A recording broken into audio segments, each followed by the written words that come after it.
Greetings, everyone. This is a brief recap of session 109, where we talked about evoking new awareness. In addition, I want to highlight just a couple things that surfaced in your feedback forms regarding your practice lab session 2. So here's a couple things, just direct quotes out of some of the things that you provided.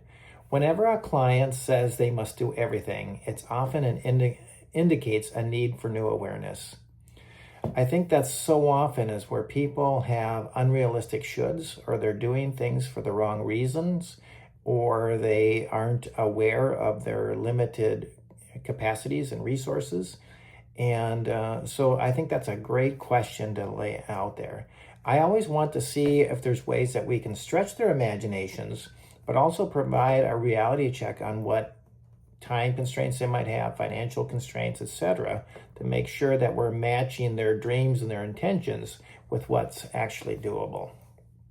Another one was about a client acknowledging others could help, but only insists if they do it right.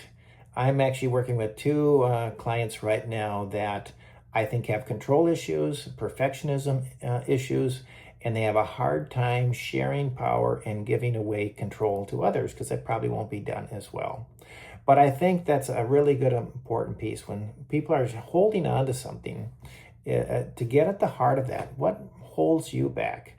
What would you need to see that individual say or do that would give you the willingness to let go of that? But to get at the underlying issues. And so often we see the behavior and we don't know what the assumptions are behind it. And that's where you might want to go deeper too. Then there was a conversation about just how do you manage time? Knowing that in the first third of the coaching conversation, you really need to nail down what's the takeaway for that particular session. You might need to do a little reset and reimagining what are the intended outcomes, knowing how things are proceeding, and normalize that so they end with a sense that they've actually accomplished what they need to, which might mean you need to disrupt or interrupt them when you say, I'm failing to see where this is going. What would be helpful? If you kind of get past that first third and you feel like you're not sure, ask them or redirect them or potentially interrupt them in a grace-filled way. Another piece I think is so important, I saw this in one of the coaching demonstrations, is talking about some intentions, but what was really driving it, what was the why? What's the purpose? And for some, it's doing it because others are doing it. Others, it's a deep passion for serving their neighborhood or whatever it is. But in the coaching conversation I saw, there was a significant connection between what they were doing and why it mattered to them individually. So think about that element. There's also some good use of metaphors to clarify, metaphors to go deeper with some possible next steps and intentions.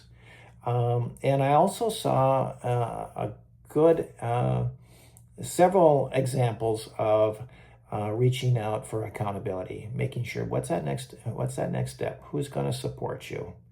And I think in that same vein, this is where coaches can be helpful when they might reiterate what's happened. In one of the coaching conversations, it was really clear where the coach reiterated the plan, recognized and celebrated the progress that took place during that conversation, and then took time to ask about accountability. So think about how you summarize, think about the way you use metaphors, think about how you help people have a why that goes with the what they're aiming for. And final reminder, no class on Monday, the 13th of October. We will meet again on Wednesday at our usual time. Be well.